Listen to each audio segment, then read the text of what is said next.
Yogi Adityanath India के सबसे बड़े स्टेट उत्तर प्रदेश के सीएम हैं। योगी जब से 2017 में सीएम बने हैं यूपी के, तब से ही ये बहुत ज्यादा कंट्रोवर्सी में रहे हैं। कुछ लोग बहुत ज्यादा योगी आदित्यनाथ को क्रिटिसाइज करते हैं और कुछ लोग बहुत ज्यादा योगी आदित्यनाथ को सपोर्ट। बहुत लोगों का कहना है कि योगी आदित्यनाथ एक हिंदू नेशनलिस्ट है, एक हिंदू एक्सट्रीमिस्ट है। कुछ लोग कहते हैं कि योगी आदित्यनाथ मुस्लिम्स और क्रिश्चियन से अनजस्टिफाइबल हेट करते हैं और कुछ लोग ये भी कहते हैं कि योगी आदित्यनाथ एक मिसोजिनिस्ट है। वहीं दूसरी ओर योगी आदित्यनाथ को जोरों शोरों से सपोर्ट मिलता है। कुछ लोग बोलते हैं कि योगी आदित्यनाथ को मोदी जी के बाद पीएम बन जाना चाहिए। इंडिया के फेवरेट सीएम्स की लिस्ट में योगी आदित्यनाथ का नाम बहुत बार टॉप पे आता है। तो आज हम योगी के पुराने स्टेटमेंट्स सुनेंगे और पता लगाएंगे कि योगी आदित्यनाथ गलत थे या सही।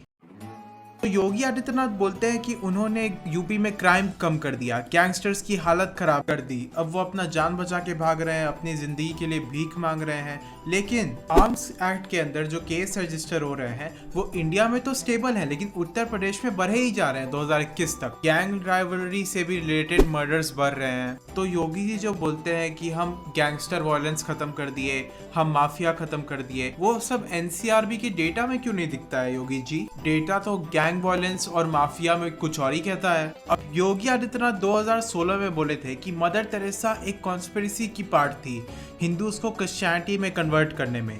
और योगी ने यह भी कहा था कि इन कन्वर्जन्स की वजह से सेपरेटिस्ट मूवमेंट्स बढ़ गया है बहुत नॉर्थ ईस्टर्न स्टेट्स में। पहली बात तो मदर टेरेसा एक नोबेल पीस प्राइज विनर थी जिनको अपने चैरिटेबल वर्क्स के लिए ये अवार्ड मिला था। दूसरी बात, किसी का भी कन्वर्ट होना किसी भी रिलीजन में या फिर अपना धर्म को लोग प्रोफेस करना, चाहे वो क्रिश्चियनिटी हो, हिंदुइज्म हो, इस्लाम हो, ये बेसिक राइट है किसी भी इंडियन का। जैसे यहाँ पर योगी खुद बोल रहे हैं कि उन्होंने लोगों को हिंदुइज्म में कन्वर्ट कराया था, जो कि योगी का एक राइट है अगर वो लीगली हो, विदाउट फोर्स के हो। तो आज में एटा जिले में 1800 ईसाइयों को आपने कन्वर्ट कराया। हाँ, मैंने हिंदू बनाया है, परावर्तन है वो मैंने नहीं कराया। मैंने गोरखपुर में भी ऐसे तमाम ऐसे कोई इंसान चैरिटेबल वर्क करते करते अगर किसी हिंदू को क्रिश्चियनिटी में कन्वर्ट कराया तो उसमें योगी को इतना दिक्कत, लेकिन किसी क्रिश्चियन को अगर हिंदुइज्म में कन्वर्ट कराओ तो योगी को उसमें कोई दिक्कत नहीं। वाह। अब मान लो कोई बजरंग दल जैसा ग्रुप किसी इनोसेंट को मार रहा है रिलीजन के बेसिस पे, किसी राइट्स वगैरह में पार्टिसिपेट कर रहा है, इंडियन कॉन्स्टिट्यूशन का जो बेसिक वैल्यू है उसका उल्लंघन कर रहा है, तो इसका मतलब ये नहीं कि कोई दूसरा इंसान फिर हिंदुइज्म में कन्वर्ट नहीं हो सकता या फिर ये चीज़ खराब हो गया।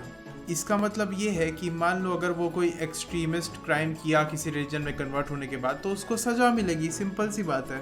लेकिन नहीं, कहीं हिंदू एक्सट्रीमिज्म हुआ तो फिर भी लोगों को हिंदुइज्म में कन्वर्ट करने का कोई प्रॉब्लम नहीं है, लेकिन कहीं अगर क्रिश्चियन एक्सट्रीमिज्म हो गया कहीं नॉर्थ ईस्ट में तो क्रिश्चियन कन्वर्जन खराब। वाह। और वैसे भी जो majority of north eastern separatist groups था उनका मोटिव रिलीजन नहीं था, उनका motive ethnic supremacy, lack of representation, under development वगैरह था।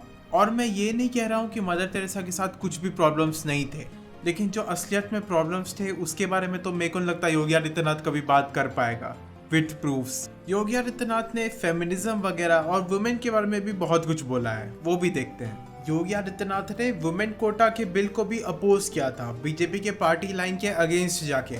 योगी आदित्यनाथ अपने एक एसे में लिखते हैं कि वुमेन को प्रोटेक्शन का जरूरत है फ्रॉम बर्थ टू डेथ, और उनका एनर्जी रेगुलेट और कंट्रोल करना चाहिए वरना वो वर्थलेस और डिस्ट्रक्टिव बन सकता है। पहली बात तो वुमेन में कोई अलग एनर्जी नहीं है, वो भी इंसान ही है मैन जैसे।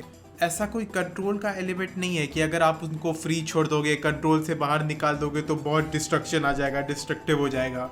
ये सब इकोनॉमिक टाइम्स का ट्रांसलेशन है बाय द वे, और मैं सब चीज़ का लिंक डिस्क्रिप्शन में दे दिया हूँ। योगी आदित्यनाथ लिखते हैं कि the thoughtless storm of women freedom of the western world will drive them to an even more disasters condition. पर कुछ वेस्टर्न वर्ल्ड ही है जहाँ पे वुमेन का पार्टिसिपेशन रिसर्च में मेन जितना है, वुमेन का पार्टिसिपेशन लेबर फोर्स में मेन जितना है, जबकि इंडिया इन दोनों चीज़ों में बहुत ही ज़्यादा नीचे आता है। तो वेस्टर्न फ्रीडम कहाँ से खराब हो गया Yogi ji? Women reservation bill को अपोज करते हुए योगी आदित्यनाथ ने बोला था कि वो चाहते हैं कि वुमेन का इंक्रीजिंग पार्टिसिपेशन हो अलग अलग सेक्टर्स में, लेकिन उनको एक नया सोशल डिवाइड का डर था। जबकि सोशल डिवाइड तो अभी ही है ना, किसी के ऊपर निर्भर होना अपने फाइनेंशियल कंडीशंस के लिए, कि अपना लिए फाइनेंशियल स्टेबिलिटी, फाइनेंशियल इंडिपेंडेंस ना होना, यही तो सबसे बड़ा सोशल डिवाइड है। इससे बड़ा सोशल डिवाइड क्या हो सकता है? अब योगी का मुस्लिम्स के ऊपर स्टेटमेंट्स देखते हैं, मुस्लिम के ऊपर ओपिनियन जानते हैं योगी आदित्यनाथ का। अब ऑल्ट न्यूज़ के एक वीडियो और एक आर्टिकल के हिसाब से योगी आदित्यनाथ एक इवेंट में स्पीकर थे, तो उनके को स्पीकर ने कुछ ऐसा कहा था जो आपके स्क्रीन पे दिख ही रहा होगा। अब ये लोग कभी प्रूफ के साथ बात करते ही नहीं है, प्रूफ और फैक्ट्स इनके पास होता नहीं है। अब कुछ लोगों को लगता है कि मुस्लिम्स वुमेन के साथ बहुत ज़्यादा डिस्क्रिमिनेट करते हैं, मुस्लिम्स के अंदर बहुत सारा सोशल इविल्स है जो बाकी रिलीजन वगैरह में नहीं है, लेकिन ये बात सरासर गलत है। जैसे कि आज के ज़माने में दो सबसे ज़्यादा एंटी वुमेन चीज़ें होती है, पहला है डोमेस्टिक वायलेंस और दूसरा फीमेल फीटिसाइड। अब प्यू रिसर्च सर्वे के हिसाब से जो फीमेल फीटिसाइड का रेट है ये मुस्लिम्स में हाफ है compare to their population level. Female foeticide का मतलब होता है किसी गर्ल चाइल्ड को बॉर्न होने से पहले ही मार देना, mostly because of misogyny, societal pressure, dowry वगैरह। जैसे परसेंटेज ऑफ मैरिड वुमेन जो डोमेस्टिक वायलेंस, फिजिकल या सेक्सुअल वायलेंस फेस की हो, उसका परसेंटेज मुस्लिम में बाकी रिलीजन जैसे हिंदुज़म, क्रिश्चियनिटी के लोगों से कम था। ऐसा नहीं है कोई एक रिलीजन बहुत ज़्यादा वायलेंस कर रहा है, एक रिलीजन बहुत ज़्यादा मिसोजिनिस्ट है। सारे रिलीजन में कुछ ना कुछ प्रॉब्लम है और कुछ अच्छाइयाँ भी हैं। और रही बात हिजाब या फिर हेड कवरिंग्स की, तो ये तो बाकी रिलीजन वाले भी फॉलो करते हैं। जैसे मुस्लिम्स में 90% हेड कवरिंग है, हिंदूज में भी जैसे 60% हेड कवरिंग है प्यू रिसर्च सर्वे के हिसाब से। लेकिन क्या योगी जी इसके अगेंस्ट बोलेंगे, या फिर योगी जी को सिर्फ एक ही रिलीजन को टारगेट करने में मजा आता है? और योगी आदित्यनाथ को ये कहाँ से पता चला कि सारी मुस्लिम वुमेन को फोर्स किया जाता है हिजाब पहनने के लिए? उनको सपना आया क्या है? और ये डिसाइड कौन कर रहा है कि किस लेंथ का कपड़ा अच्छा होता है, किस लेंथ का कपड़ा खराब, कौन से लेंथ का कपड़ा फोर्स्ड होता है, कौन से लेंथ का नहीं? अब कोई बोलेगा हेड कवरिंग फोर्स्ड है, कोई बोलेगा फुल स्लीव फोर्स्ड है, कोई बोलेगा 3/4 स्लीव फोर्स्ड है, उससे ही कम पहनना चाहते हैं सारे लोग। ये सब चीज़ें अज्यूम करने से अच्छा है कि उन पे छोड़ दो, जो उस इंसान को मन करे पहनने का वो पहनने दो, अनटिल एंड अनलेस वो ड्रेस इतना छोटा हो जाए कि वो इलीगल हो।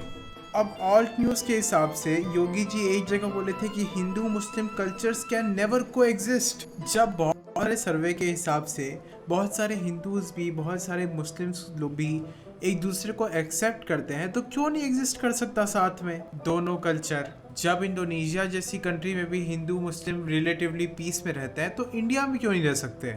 हिंदू मुस्लिम के डिफरेंसेस से, हिंदू मुस्लिम के राइट से सिर्फ एक ही पार्टी का फायदा होता है। क्या इसीलिए हिंदू मुस्लिम को एग्जिस्ट नहीं कर सकते योगी जी? वैसे ये वाला स्टेटमेंट 2008-9 का है, होपफुली योगी जी चेंज हो गए हो, लेकिन फिर भी आजकल भी थोड़े बहुत स्टेटमेंट्स ऐसे योगी जी की तरफ से आते ही रहते हैं। बीजेपी के पावर में आने के बाद हेट स्पीच के भी केसेस में 500% राइज हुआ है 2014 से।